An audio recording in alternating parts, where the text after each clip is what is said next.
find a way. So around town, I constantly see people with Isaiah 117 on hats and shirts. It's like this army of raging fans all over the Tri-Cities, everywhere I go. And I didn't understand what it was. I just kept seeing it. And so I start asking questions about what is this? And then I hear about Rhonda Paulson. And you have created something really extraordinary here in the Tri-Cities. Started in Elizabethton, but that's not all of the story, because what's really cool is you've taken this concept of providing transition housing to foster kids, which was a huge need, and you have taken it all over the country now. And so I am fascinated. I want to hear all about the vision, how it started, how you managed to replicate it, which is the hard part, right? So I want to hear about all of that today. But first, I want to hear about Rhonda Paulson. Tell me where your story begins.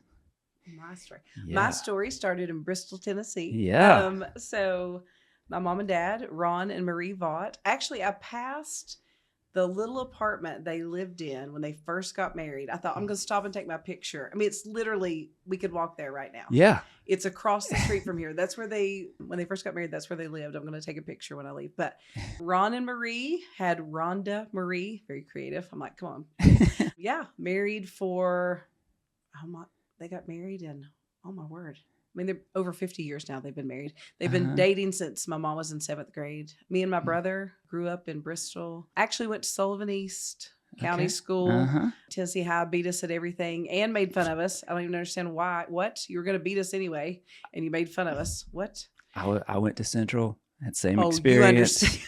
You understand. County school kids. That's right. Yeah. That's big city kids made fun of us and beat us and everything. Yeah, just grew up in this area. Didn't know how lucky I was to grow up in this area till I got older and started traveling. Mom and dad married, one brother, grew up in a Christian home, went to Avoca Christian Church right down the road. What did you want to be when you grew up when you were little? I wanted to be a teacher. That's what I wanted to be. So do you have the teaching gene? Well, I wanted to be a teacher. And then when I got to college, I actually decided I wanted to be a doctor. So I was a biology major, chemistry minor. And my mom just kept telling me, she's like, you're supposed to be a teacher. And I was like, I'm going to be a doctor. What parent says that? But most parents are like, you should go be a doctor. Yeah. My mom was like, you're supposed to be a teacher. And so my junior year of college, she said, take one education class. Just take one education class. And I'd been working in the hospital.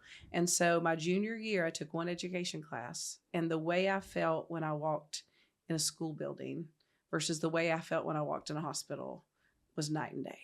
Like I came alive when I walked into a school building. Wow. And so second semester, junior year, changed my major and became a high school biology and chemistry teacher. So you think your mom recognized something in you that you didn't? Moms know best, right? I guess so. Moms always know best. Yeah. Wow. Yeah. And you just felt it I and felt knew it. That's what you were supposed to do. Yeah. So you go into So I went into education, right out of school, right out of Milligan University, graduated from there. Met my husband there. He's from Indiana, go Hoosiers. And he moved here. He was going to be a teacher. The first time he walked into a school, he decided that was the worst experience of his life. He was going to be a teacher and a coach. And he was like, oh, no, this is not for me. But we got married. I got offered a job at Elizabethton High School. So just right down the road. Started teaching high school biology and chemistry. Taught there for 5 years. Had our first child, Sophie, and became a stay-at-home mom. And then had our second child, Mac, and then went back to work at Milligan as an adjunct anatomy professor and a cheer and dance coach. And that's where we were 2014 when kind of this journey started for us. I was working at Milligan. Corey was working at Chick-fil-A as a marketing director and 2 children. Yeah. What was it about teaching that gave you fulfillment? Like some people, like your husband and you had opposite reactions, but some people just find it like need need to be in the classroom?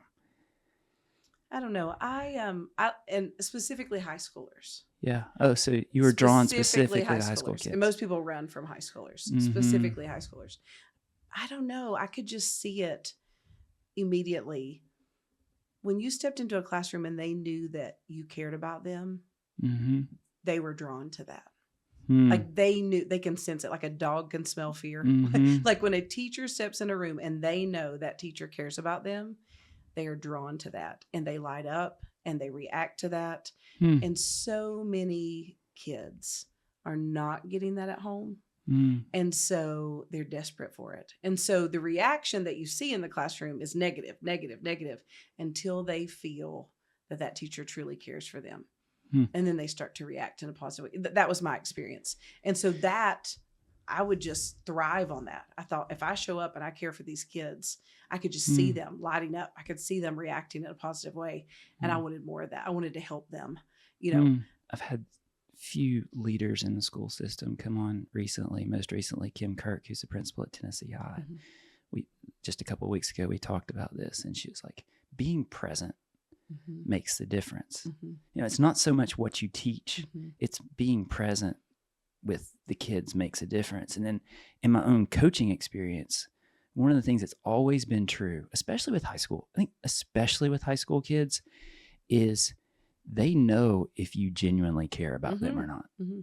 And if you care, then you get a response. But if you don't care, they sense that. They sense that as well. I've seen that. Yeah. Yeah. And I was a cheer coach as well. And so you just had this opportunity to make an impact in a positive way. And I loved that. And that's what I wanted to do, is make an impact in a positive way. Yeah. Yeah. So you spend almost a decade teaching, right? And then you have a child. How many do you have? 2. Sophie. Okay. Well, at that time, Sophie and Mac. Yeah. Okay. Okay. And then this thing happens. And on your website, you have the first, I guess you've written a book on this experience. And I listened to the first chapter. And that's available to anybody that goes to the website. And it was it was a powerful story, and you tell it really, really well. But about that life-changing experience, can you walk us through that? Yeah, I tell people all the time, you know, we were living this just average life, you know, like 2 kids, 2 jobs, football on Friday night kind of life, you know. Yeah. And, I felt that God was calling us to more. To more. And I was homesick from work, and I was watching the Today Show, and they started talking about foster care. And I knew nothing about foster care. I didn't know anybody that had walked that road. I knew nothing. But I grabbed my laptop and I Googled foster care Northeast Tennessee. And when I did that, I found out that if you want to be a foster parent, you have to take classes. And it was an 8-week study. And the classes we needed were starting that Thursday. This was a Monday. And the classes we needed were going to start that Thursday at a church we were very familiar with. And I knew in my heart that we needed to go to those classes. And I knew in my heart my husband was not going to those classes. And so I thought, how can I get Corey to these classes? And I was like, so I called him at work and I was like, hey, you want to go on a date Thursday night? It's like, I'd love to. And so I totally tricked him into it.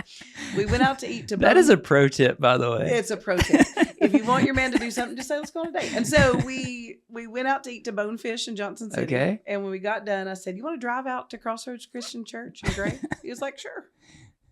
And so we drive out to Crossroads Christian Church and we pull in the parking lot and there's not a spot to be had. And he was like, lots of people dating at the Crossroads Christian Church. He's like, Rhonda, what are you getting me into? He knew. And so we go in, we sit down, and the lady stands up and she's like, welcome to your 8-week study of foster care. He was not happy. He was not happy. You know, and we meddled through those first few weeks. But something changed in Corey as he learned about the need.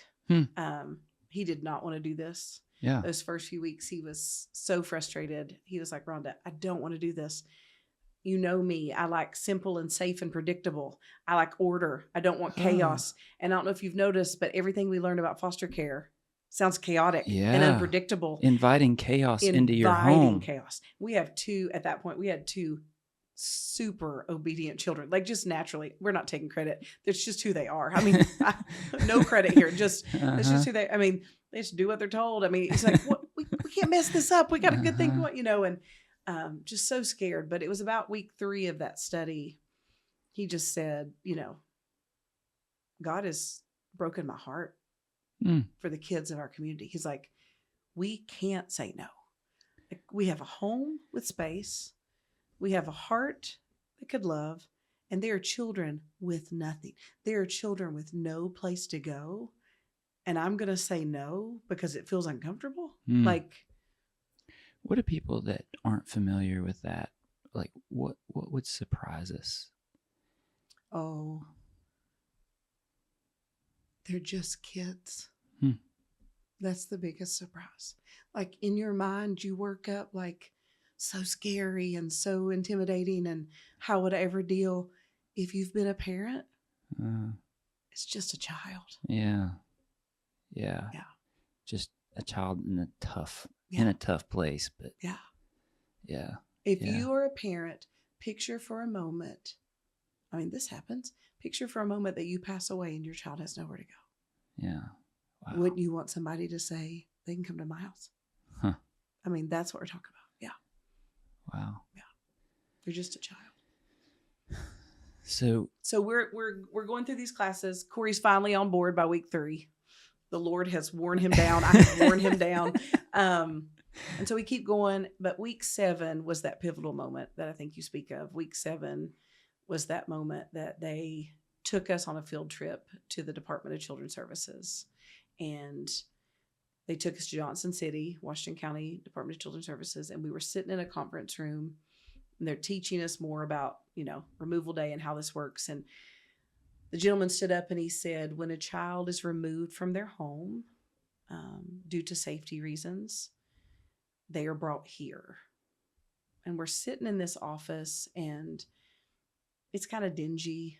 There's gray carpet, gray walls, state-issued furniture. There are 0 windows, cubicles, some vending machines. I remember there was an old VCR in the corner, like just a state office, fluorescent lighting. And he said, when a child is removed from their office, they come here. And I just kept looking around that office, and I kept thinking, he doesn't mean here. Like, he doesn't mean this space, because there is nothing about this space that welcomes a child, And so I raised my hand and I said, I'm sorry, when you say a child comes here, what do you actually mean? And he said, a little girl slept on this floor last night. And that was actually the beginning of Isaiah 117 house when I look back, but I didn't know it in the moment, because in that moment, my heart, there was a pain in my heart.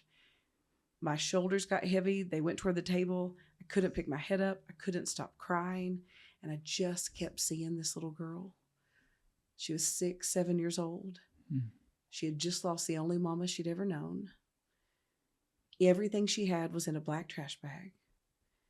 And she was sleeping on that floor alone. And I just got so mad. Because I thought, that little girl has done nothing wrong. She didn't ask for this. And who's going to tell her that she can do this? Who's going to tell her that she's beautiful and that there's hope and that she's loved? And who's going to tell her that she's not in trouble and that she didn't cause this to happen and that there's hope? And like, who's coming to her? And I remember in that moment being so mad at God because I thought, how did you let this happen? Like, that little girl is yours and you've let her end up on this floor. Like, how did you let this happen to her? And I was yelling at him in my mind in the middle of this conference room. And people say that they hear God. I just felt it all throughout me. I felt the words, these are my children. What are you going to do?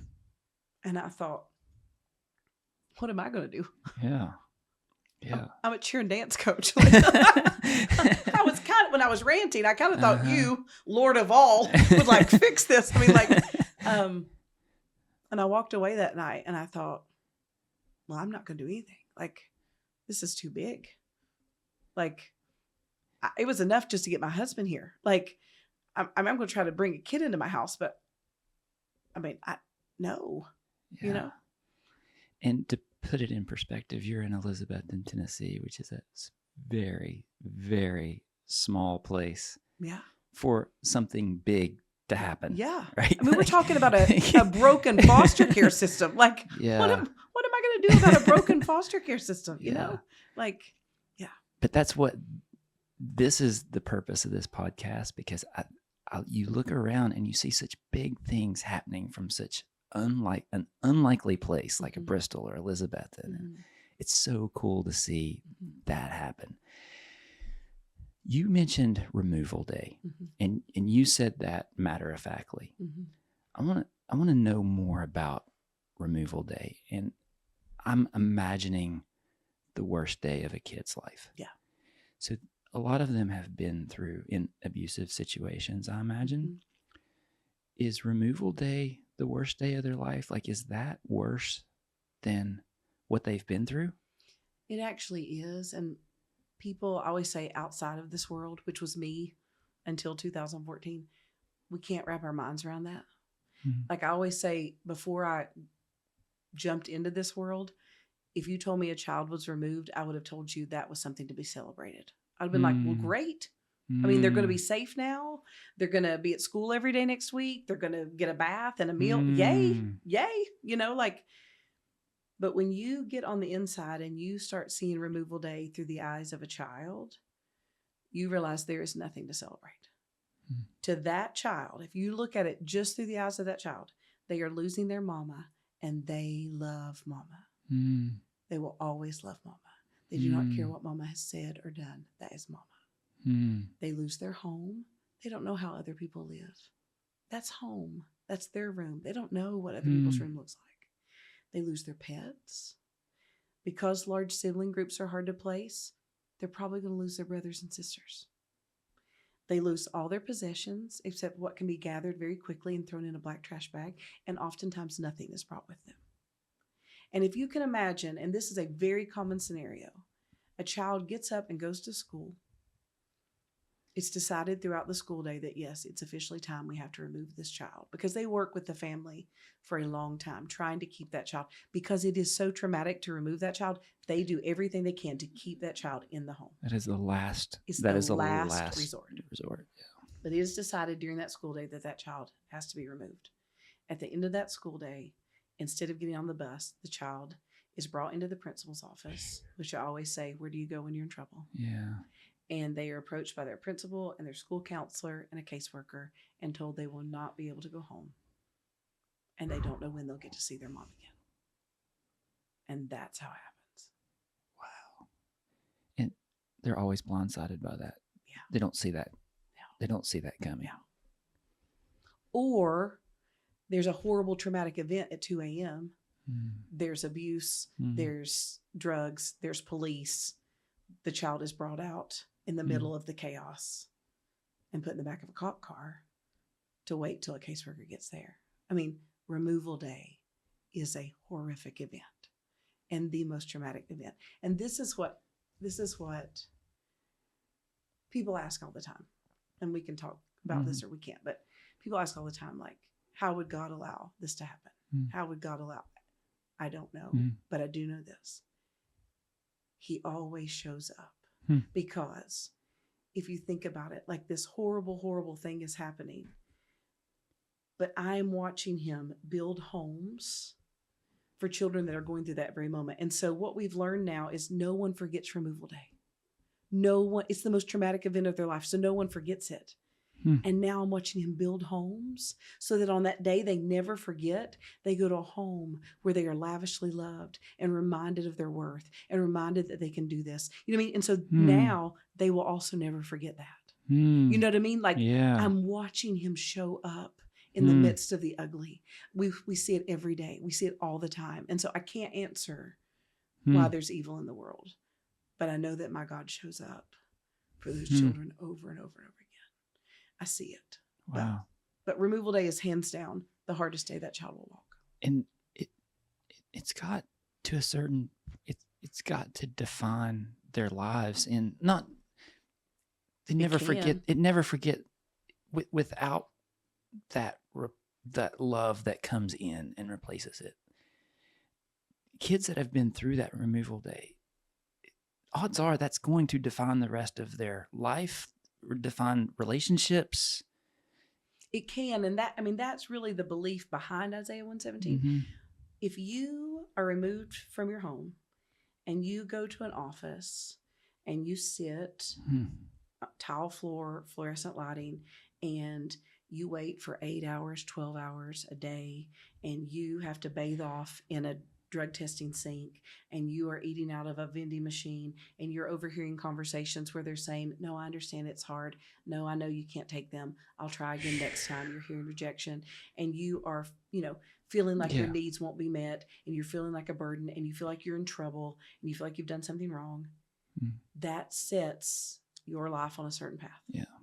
If you are removed and you go to an Isaiah 117 house where you are greeted by loving volunteers that say, would you like a shower? Would you like a bath? What's your favorite meal? What are the shoes you've always dreamed of having? Would you like to pick out new shoes, new shirts, new pants? Would you like a new backpack? Would you like to paint your fingernails? Let's make a birthday cake. You know what I mean? Like, you are loved. You are not in trouble. You've done nothing wrong. You can do this. And you spend 8, 12, 2 days with that. Yeah. That puts you on a different trajectory. It just does. Yeah. Yeah. Wow, that's powerful stuff. Like, you just don't think about how, and time is of the essence. Oh yeah. Right? Like 8 hours in that environment, crucial hours, will change the course of a kid's life. And the guilt that they have to, there's got to be so much guilt if they're sitting there in that lonely office. Especially if they've told someone something that has led to this. And gotten mom or dad in trouble. Yeah. If they've admitted about abuse or something, and then it's led to this. Now they feel like, I did this. I caused this, Yeah. Well, it's powerful stuff. I want to know how you got from that office, witnessing that on week 7. Like, you hadn't even become a foster parent yet, right? You're still training. Corey's coming around. You see this. Now, how do we get, like, how do you build this? Where does this start taking shape? Well, I think one thing I would want people that are listening to know is not overnight. Like, I had that moment in that conference room that I fully believe 100%, and that was God spoke to me, like, and I told God no. Like, that is what happened in that conference room. And for the next year, I fought it with everything I had. Did you have the vision of what it should look like at that point? Or did you just recognize that there was something wrong with this? I recognized the need. And I still said no.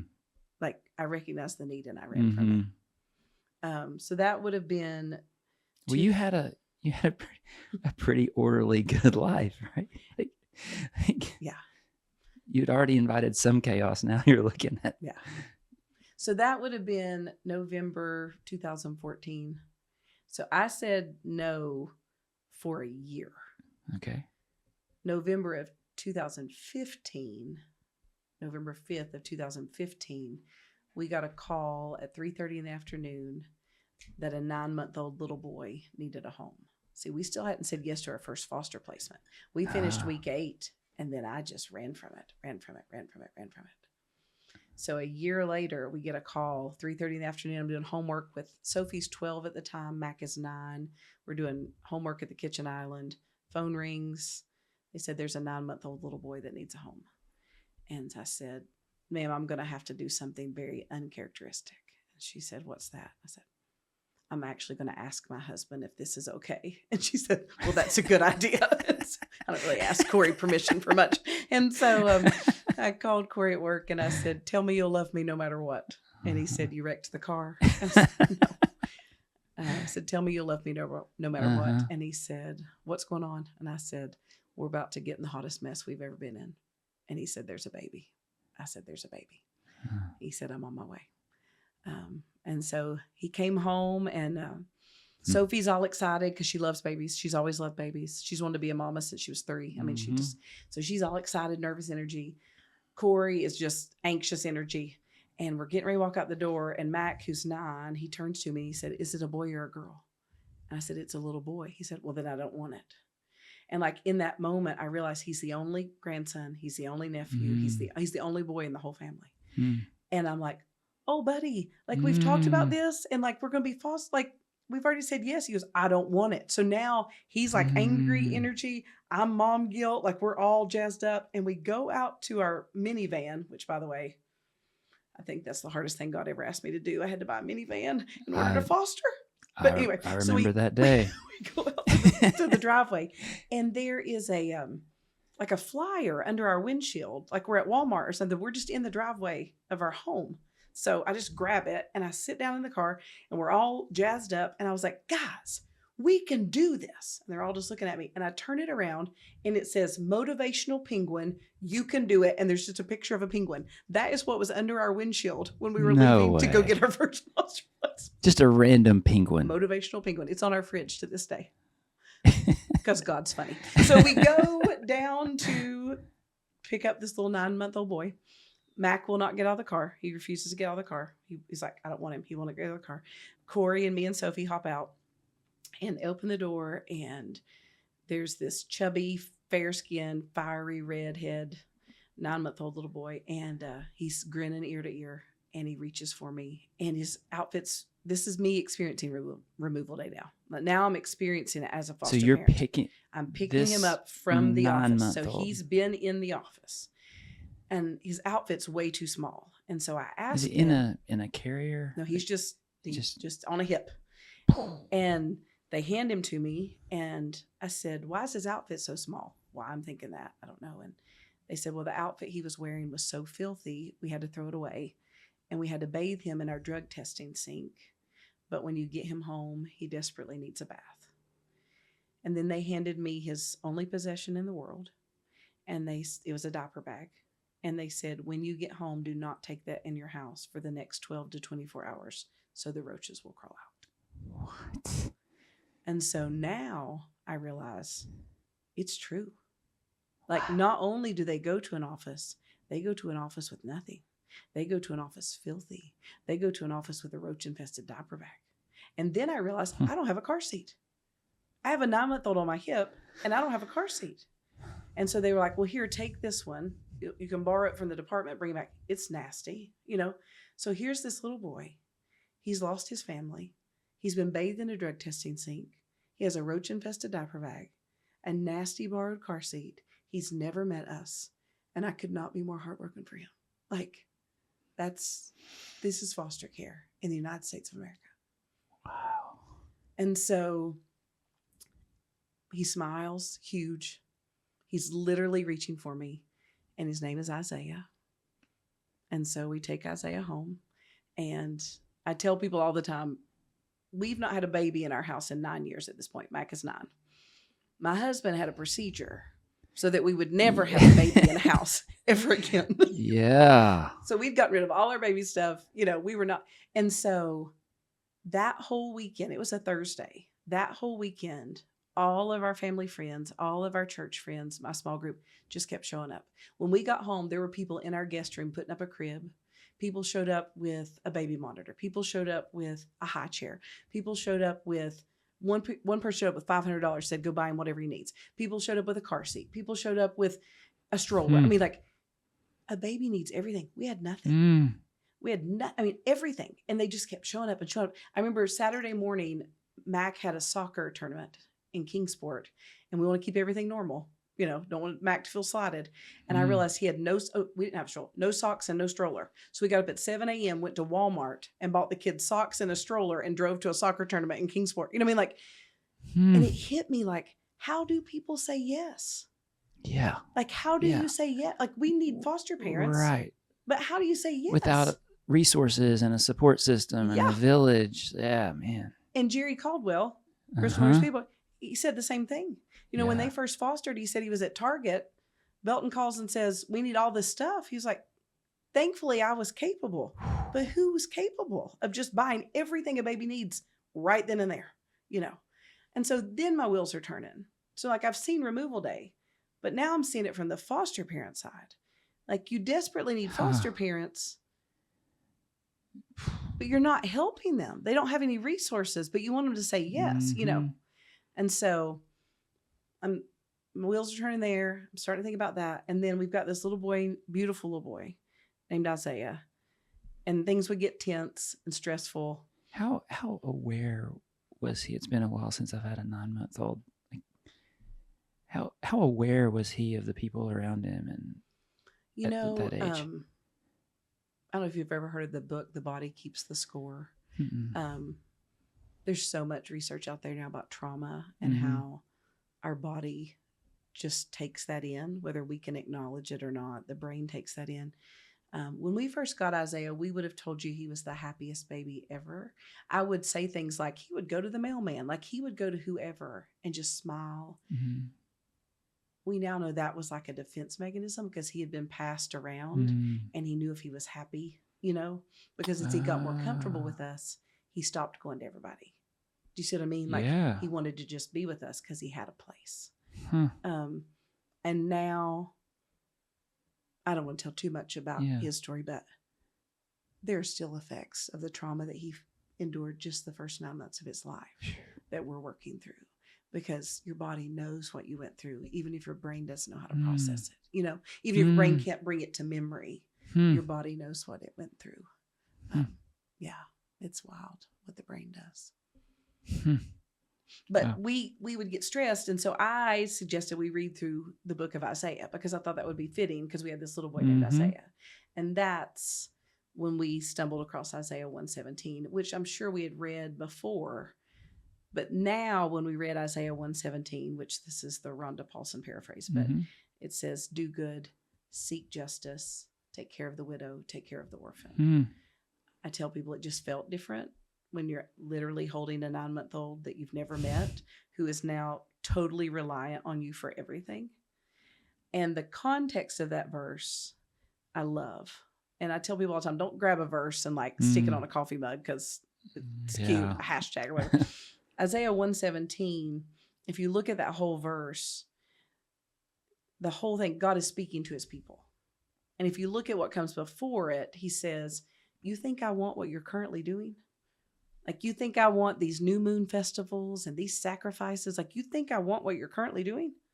No, it's all making me sick to my stomach. What I want from my people is for you to do good and seek justice and take care of the widow and take care of the orphan. And I think that is so powerful and so poignant and so impactful for the church today. I think God would say that to us today. You think I want what you're currently doing? Like, you think I want that? You think I want these multi-million-dollar buildings? You think I want you fighting over politics? You think I want this? No, what I want my people to do is do good, seek justice for the forgotten, take care of the widow, take care of the orphan. It takes me back to, I keep referencing what these teachers have been saying, and it's be present. You know, like, all the discussion about education is about core curriculums and all this big festival type stuff. But at the end of the day, what changes lives and what matters is being present. And you were in an extreme situation where you were present for a 9-month-old, a 9-month-old. And that's what Isaiah 117 is about. Oh yeah. And that's what every child that enters, we're just there with them. We're just with them. We're just with them. Yeah.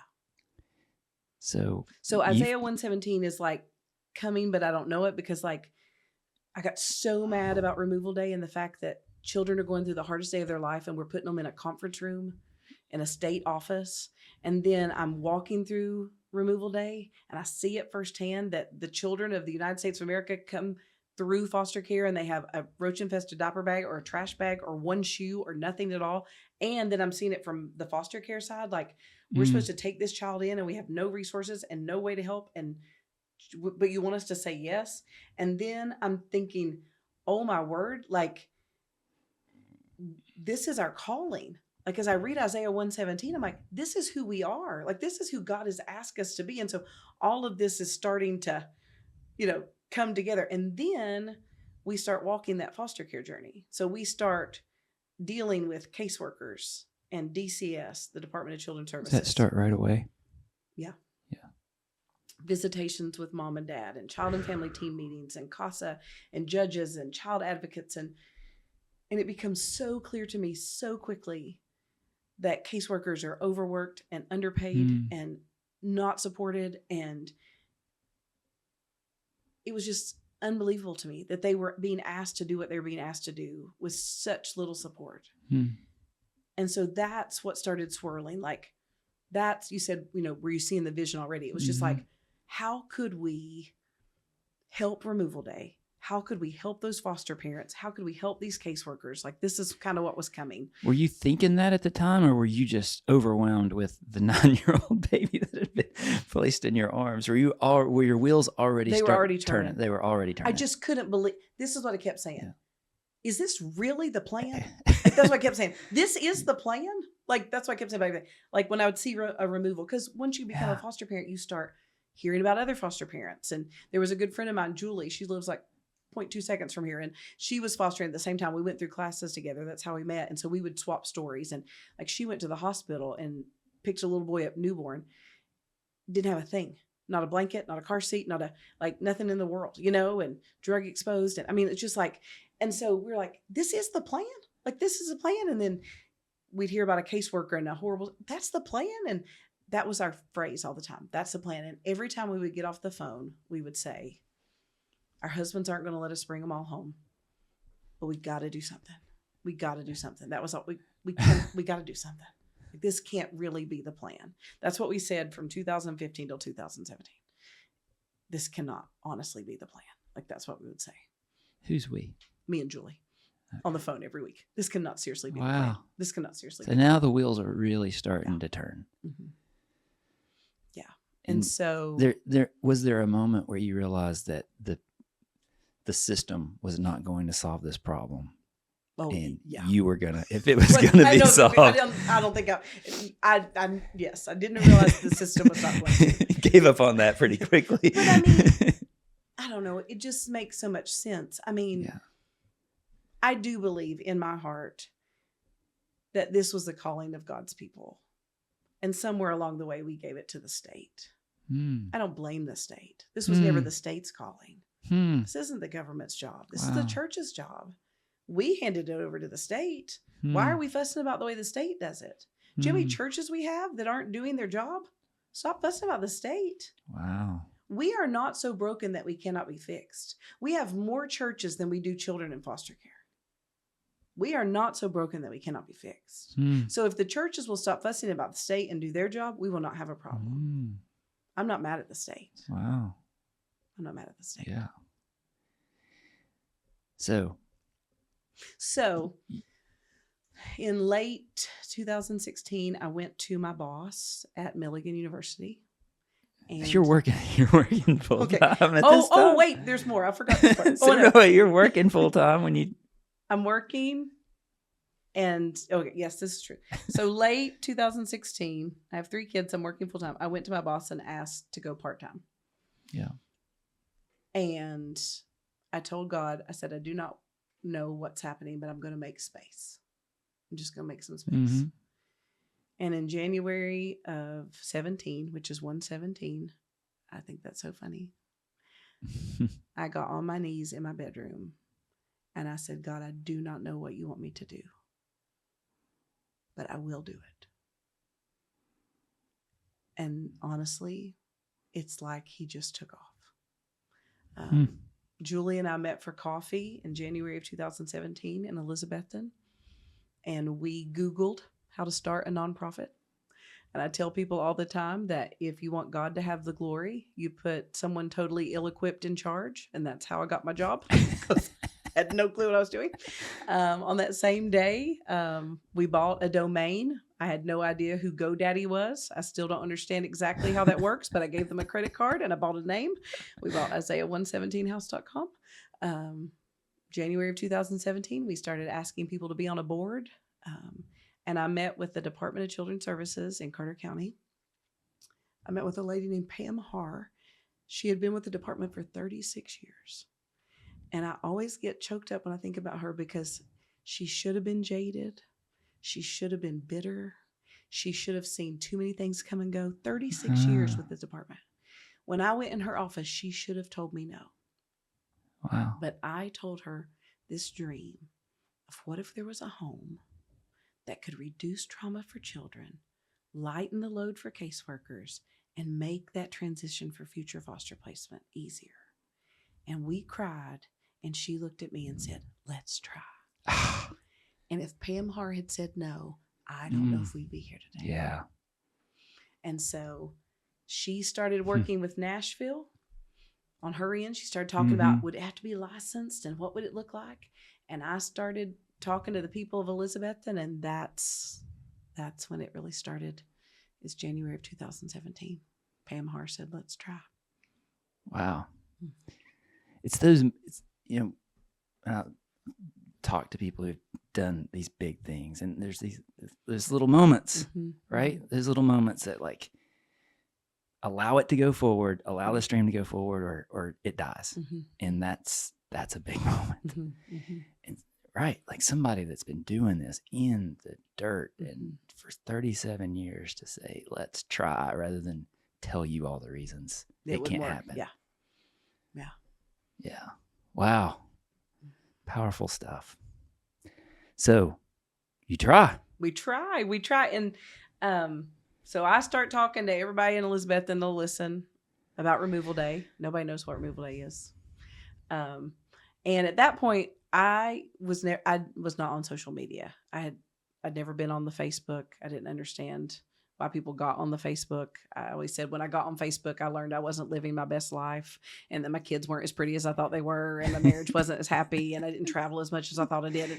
And so I didn't get on Facebook. And a good friend of mine, I met with her. She always says it's our anniversary in March of 2017. She had done some fundraising for nonprofits, and we met at the Dunkin' Donuts near Milligan. And I told her my dream about this house. And when I got done, she started laughing. And I was like, are you laughing at my dream? And she said, I'm laughing because you think there's going to be one house. And she was actually the first person that was like, I was like, well, yeah, there's going to be one, And she said, well, for starters, you have to have a social media platform. And I was like, oh, I'm not getting on the Facebook. And she was like, oh, you have to, And so she was hounding me about that. And so she called a few days later. She was, I've set you up a whole Facebook page. Get on there and figure it out. I sent a message back. I'm not going to. Next day, get on Facebook and figure it out. I sent back, I'm not going to. She sent back.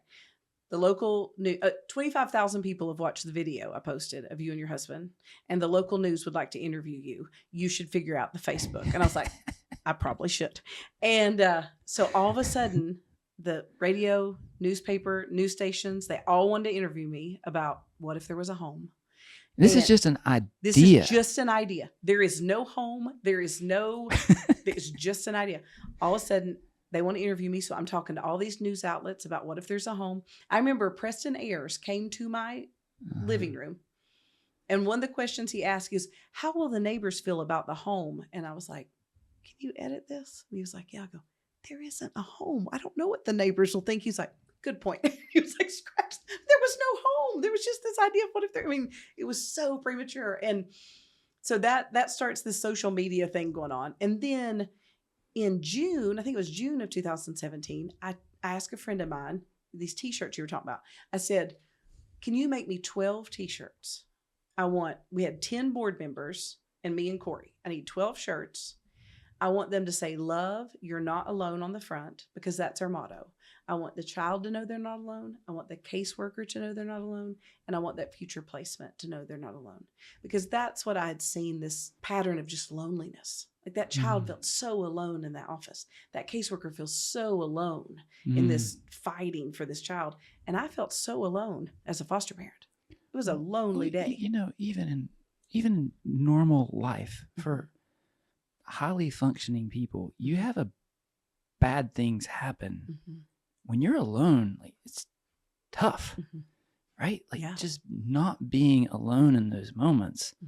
It's a human thing. Now you're taking this extraordinary time and crisis. Yeah. Just everything is amplified. Absolutely. So I wanted to say, love, you're not alone on the front, our logo on the back. Literally, a friend of mine from church made these 12 shirts on her kitchen counter with this little thing called a Cricut. It's like a little crafting thing. And so in June, Joy said I had to post every night at 9:00. And so this was the magic thing about Facebook. So I said, Corey, can I post a picture of you wearing this shirt? And he was like, yeah.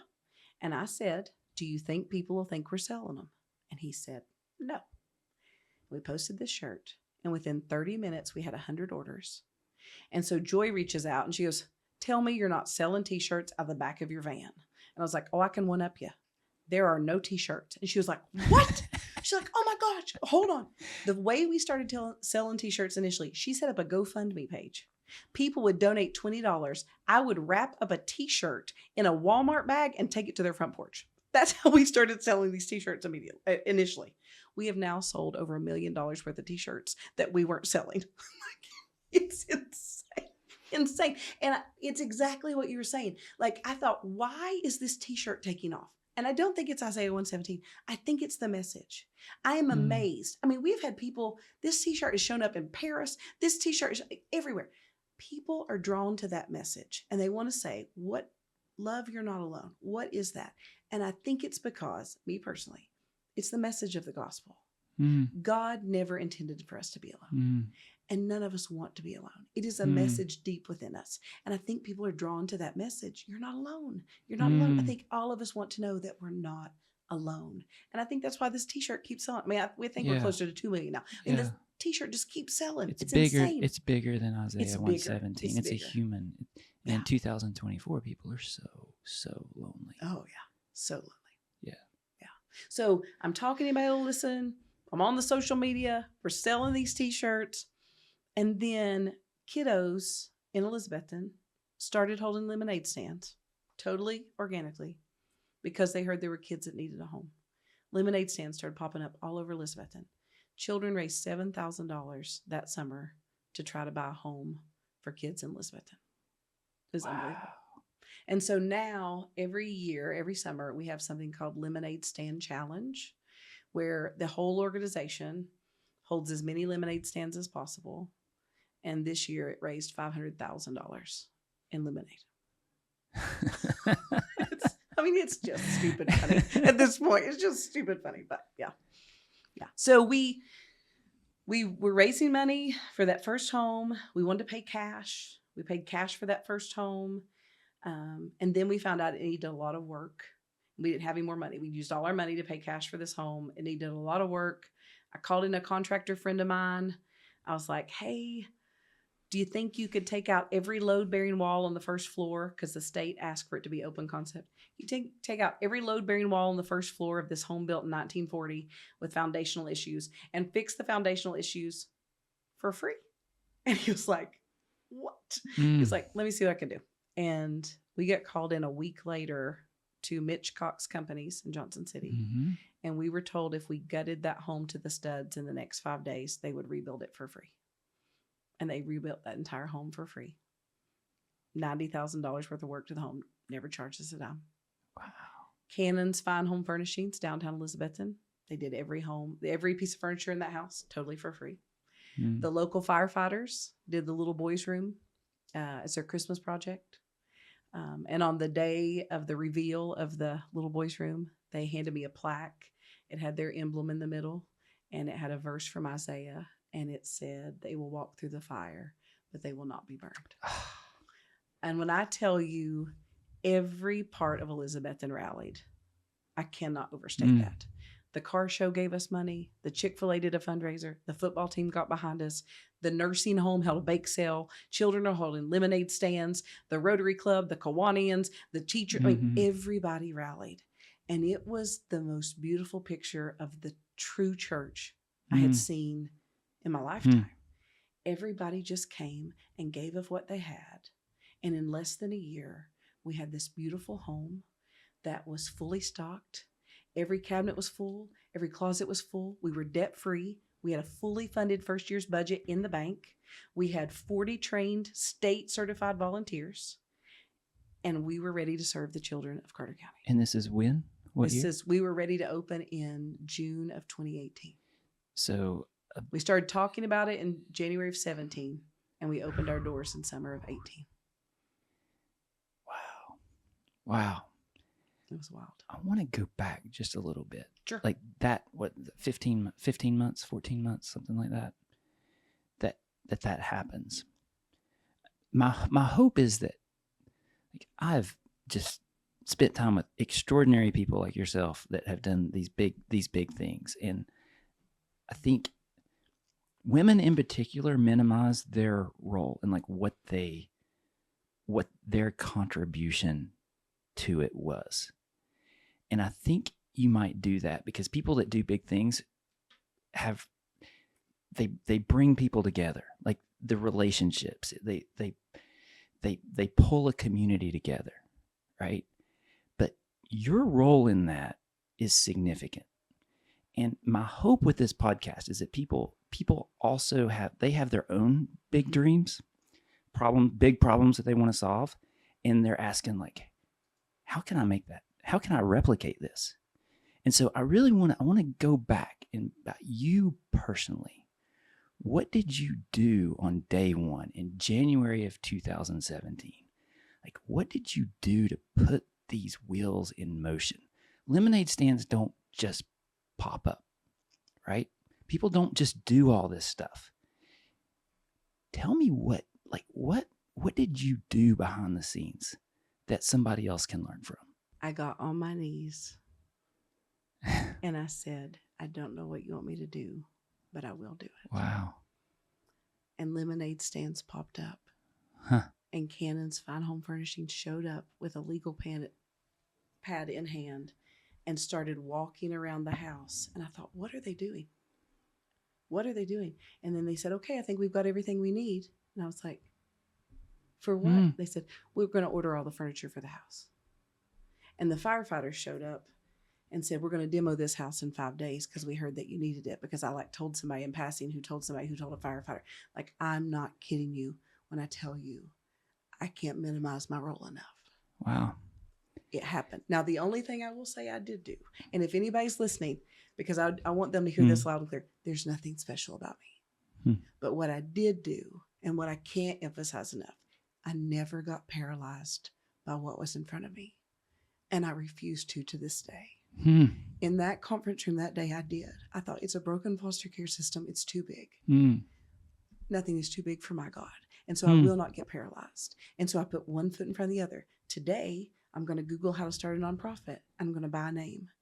Tomorrow, I'm going to talk to Pam Haar. The next day, I'm going to form a board.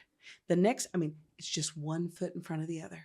It's literally one foot in front of the other. And I have put one foot in front of the other every day since January of 2017. And today we have 57 locations in 12 states and 156 employees. And it's been one foot in front of the other.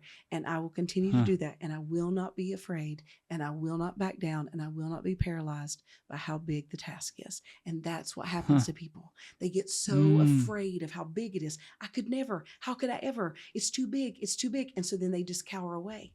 Or how could I possibly? Or how could? It's one foot in front of the other. It's don't look back. What do I need to do today? And that's what I tell anybody that calls me and says, what do you need to do today? What do you need to do today? That's all you got to do today. That's all you got to do today. But when I tell you, I wish I could take credit. Let me give you another example. People kept saying, you need to talk to Bill Lee. You need to talk to the governor. You need to talk to the governor. Well, that was just comical to me because do you just show up? Do you knock? Talk to And so I would literally put talk to the governor on my to-do list. And every day I would move it. Talk to the governor. And I would just move it. And this is how this went down. And at that time, I'll be honest, I didn't know who the governor was. I don't know anything about politics. Talk to the governor. And so I'm at my board meeting, and one of our board members says, hey, there's this guy. He's running for governor. His name's Bill Lee. His wife, Maria, they're coming through town. They'd like to see the house. Remember, I'm not political. I was like, no.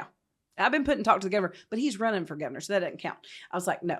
They were like, yeah, you got to go see him. Like, I don't want to have my picture made in front of a bus. I don't do this. They're like, you have to go meet this guy. And so I was like, Corey, you got to go with me. So we show up this day. The Carter County house is not done. They're sawing, they're hammering. This guy named Bill Lee, his wife Maria, they show up. I don't even ask them to stop. They're hammering, they're sawing, they're yelling over top of it. I don't care. I'm not asking. I don't know these people. And we get to the top of the stairs, and he was like, what do you want me to tell Nashville? And I went off. I was like, you tell them they've forgotten their children. Do you know how I know that? Because you put them in offices. I'm having to build a house. I mean, I'm going off. I am crying. I am fussing. He starts crying. Maria starts crying. And he says, can I pray for you? Can I pray for the children of Tennessee? There's no cameras. There's no video of that. And we stood there and we cried and we prayed for the children of Tennessee. And we got done. Corey loves this part. I'm like, do you have a bus I could get my picture made in front of? He was like, you're so easy, Rhonda. But anyway, so that was this moment. So then he wins the nomination, and he comes back through and he wants to see the house finished. And he said, now remember, we're just getting started. We're just getting started. We don't even know how the state's going to work with us. We're just finishing up the first house. And that's the big question mark. Is the state going to use us? How are they going to work with us? It's the state. And he says, I need to tell you something. It's too much TMI, but that T-shirt you gave my wife, she loves it. And she sleeps in it every night. And I said, well, the Lord works in mysterious ways, because you go to bed every night thinking about my ministry. And we laughed. And, well, then he wins governor. I have his cell number. I literally texted, congratulations. And so he's like, thanks. All right. So then I get a message that he would like to come. We're going to break ground in Greenville. This is going to be our second home. Could the governor come to your groundbreaking? Remember, I've been putting on my to-do list, get to the governor, get to the governor. Can the governor come to your groundbreaking in Greenville? I'm like, sure, that'd be fine. And then they send back, he'd like to bring $100,000 check for you to expand. That sounds nice. So then he shows up and announces in Greenville that he would like Isaiah 117 house to be the new standard for any child entering foster care across the state of Tennessee. He would like one in every county. And now we just got a wide open welcome to Tennessee. The state's not going to be any problem for us because the governor just said, come on. That's what happened with this entire ministry. And all I did was write, get to governor, I did nothing. It's been that way this whole time. God is doing this. I'm not doing it. I'm not doing it. I'm not doing it. Putting the one foot in front of the other is a really powerful image that you said it. You could have gotten overwhelmed every day if you'd have thought about the enormity of what you were trying to do. And I think some people that try to do big things try to go to the governor first. Right? Like social media, let's make a big cause of this. But if you had gotten to the governor on day one, I don't think this would have happened, because then you wouldn't have had all the relationships that putting one foot in front of the other, the firefighters, Pam Har, with every one of those steps, it's like you probably gained an advocate and people that had ownership of this vision. So now you've got this infrastructure, right? Like a whole community that's building these houses. Yeah. And I mean, the other thing, I'm not trying to be humble. It's just the truth. I mean, think about my cause. There's not one person I've said, did you know that when a child is removed from their home, going through the worst day of their life, they've lost everything they have. Did you know they're put in a state office where they need food, a shower, love? We could build them a home where they could get all that, or they could go to a state office. No one says, leave them in the office. Right. It's a pretty easy sell. You know what I mean? Once people know, they absolutely want to help. People don't know. People don't even know about removal day. you know what they know about the foster care system? It's a mess. They forget there's a child in the middle of that mess. It is an easy sell, but you have to tell the story. And I think you're very good at telling a story. Well, I believe in it. You do believe in it. I do. Yeah, it comes through. But telling the story is so important to getting the ownership of the people around you. And it's another common denominator of successful people that I've talked to is they invest in telling that story. Well, we say all the time, we are the voice for the voiceless. Uh-huh. Those kids don't get to tell their story. Yeah. And who's fighting for them? Yeah. And there's a lot of talk about making sure mom has her rights and dad has his rights. And so we believe strongly that we're making sure that kid gets their rights. So you start with the house in Elizabeth, and there's a whole story there. You replicate it just down the road in Greenville. Is it a different community? Is that a completely different group of people, or is it the people that did it in Elizabeth and go and do it in Greenville? There's a judge down there, a juvenile court judge. Somebody here says you need to talk to Judge Bailey in Greenville because he's the one actually removing children. He said, I think he'd be very interested in this concept. And so I get a barbecue sandwich. He doesn't have time to meet with me except on his lunch break. Yeah. I bring a barbecue sandwich. I sit down with him. I start telling him the story. And instantly I know he's in. Like he gets it. You make these relations, like you talk to a lot of people along the way. I've talked to a lot of people. Is it all are most of those interactions in person? All of them. That's important. I've driven everywhere. It doesn't work if you email him. I don't email. You don't email at all? Not really, no. You know that's an important part of this. Yeah. I hate Zoom. I hate email. I like talk to people. In person. Yeah. I fly and drive a lot. Yeah. I think that's an important, because the story resonates more in person, right? Well, you can't really feel somebody until you're with them. You know what I mean? Like, and I believe wholeheartedly. I mean, I am telling the truth. You know what I mean? And I think they'll feel that when they sit with me. You know what I mean? Like, this is happening, and I need you to know this is happening, and I need to sit with you so you can feel this is happening. Yeah. So I drive to Greenville. We have lunch. I'm 5 minutes in, and he's like, we got to make this happen. Sold. And so he said, what do we do? I go, all I know is what I just did in Elizabeth. So the first thing I did is I gathered some people for a board. He's like, I'll get you some people. And so he gathered like 14 people, and I met with them like I did with this board. And then I said, well, the next thing I did was talk to anybody that will listen. And that man had me speaking to anybody in Greenville that would listen. I was like, we held some lemonade stand. I mean, we sold T-shirts. We literally just replicated what we did in Elizabethton.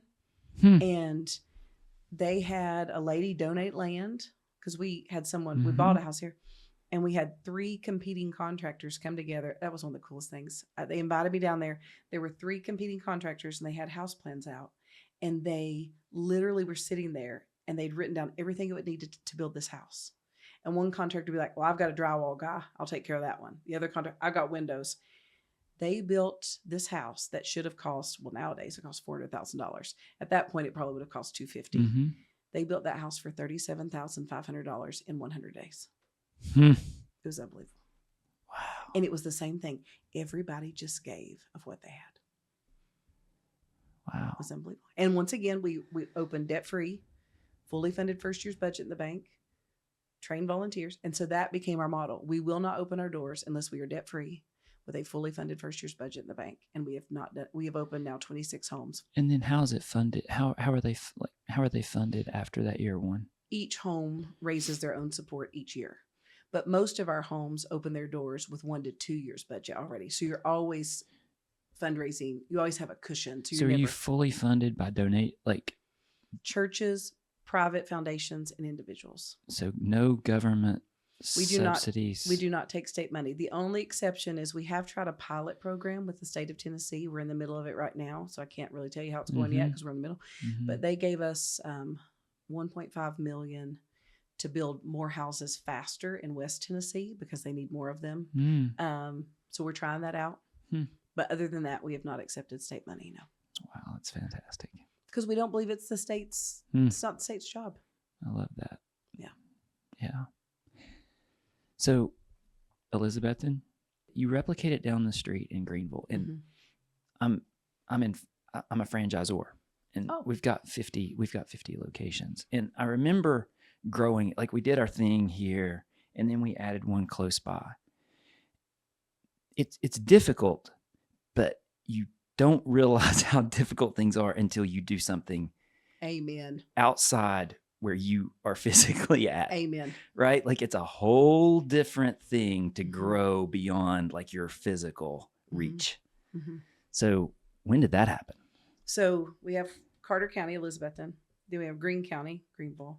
Then Washington County, Johnson City. Still within your neighborhood. Yep.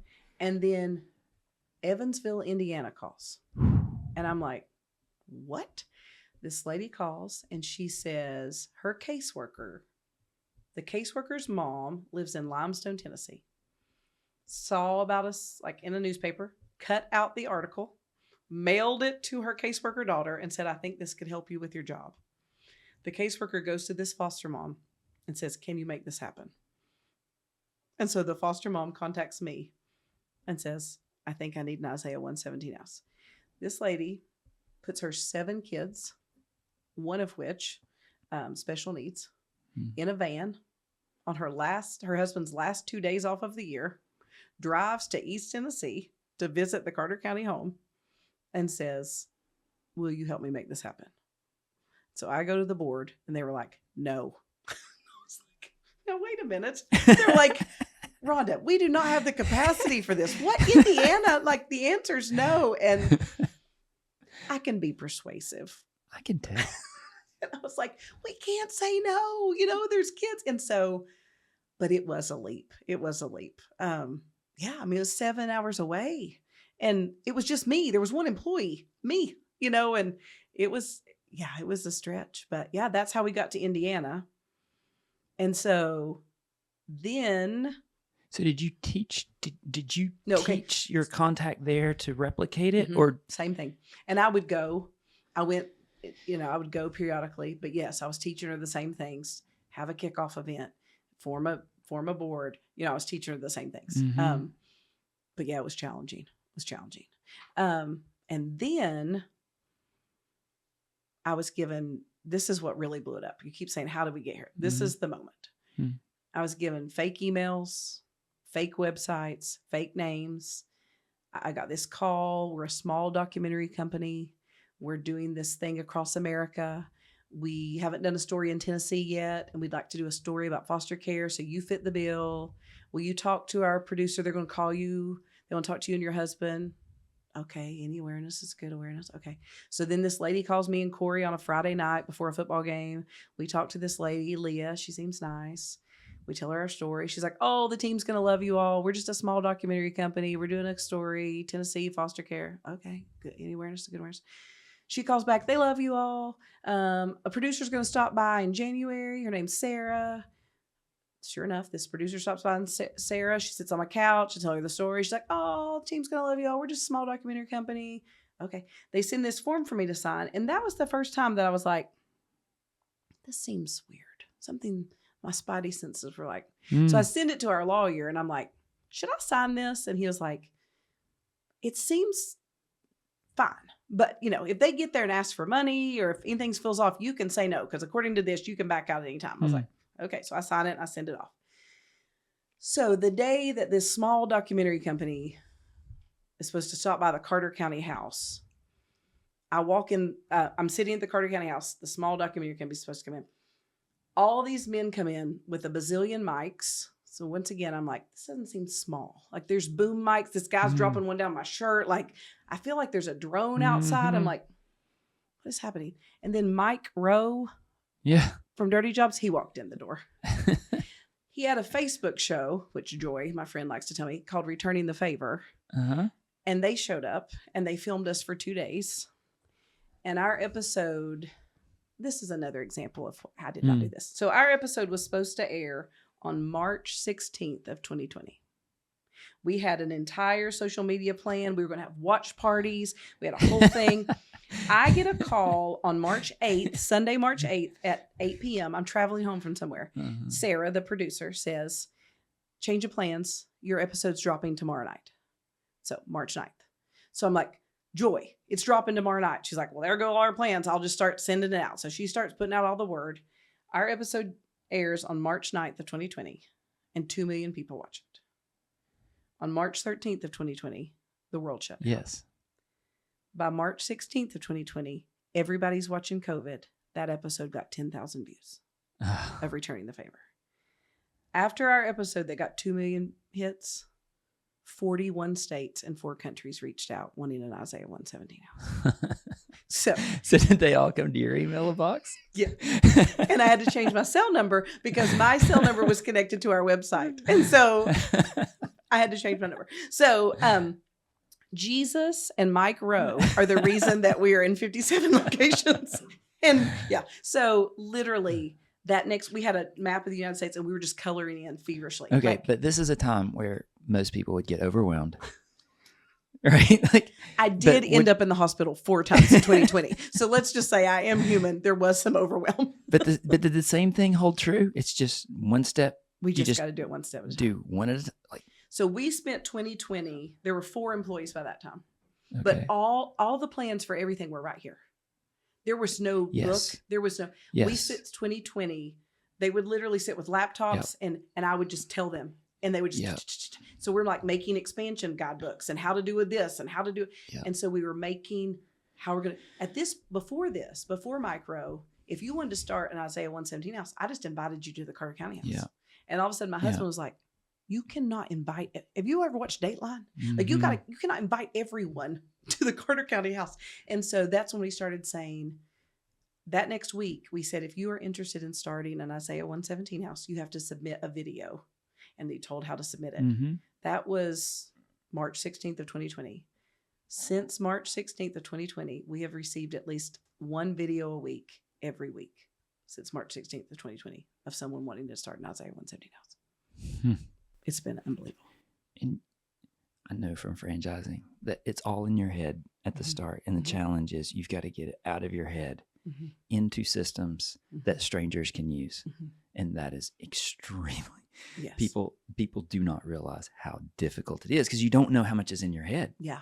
Right. Because it makes sense to you. Yeah. But you've got to make it, you've got to make it, it's got to make sense to strangers who take your ideas and build it without you. And then physically when they go use it the first time and it doesn't make sense, you're like, why didn't that make sense to them? And then you got to redo it. You go back and you redo it and you make it better. And it's just iteration. But that is that one step. One step. But that's what 2020 afforded us, honestly. Oh, so yeah. Because the world was shut down. And so the 4 of us just worked it and worked it and worked it and worked it. Yeah. Wow. So now how many of these are starting in a typical year? We have, we've been starting about 12 to 15 a year. So, but right now we have 26 open homes. We'll have at least 30 by the end of the year. We have 57 total locations. So we have 26 open homes. That means the others are either in construction, in the process of getting land, or maybe they just got started. Okay. We have about 60 in the queue on a waiting list wanting to get started.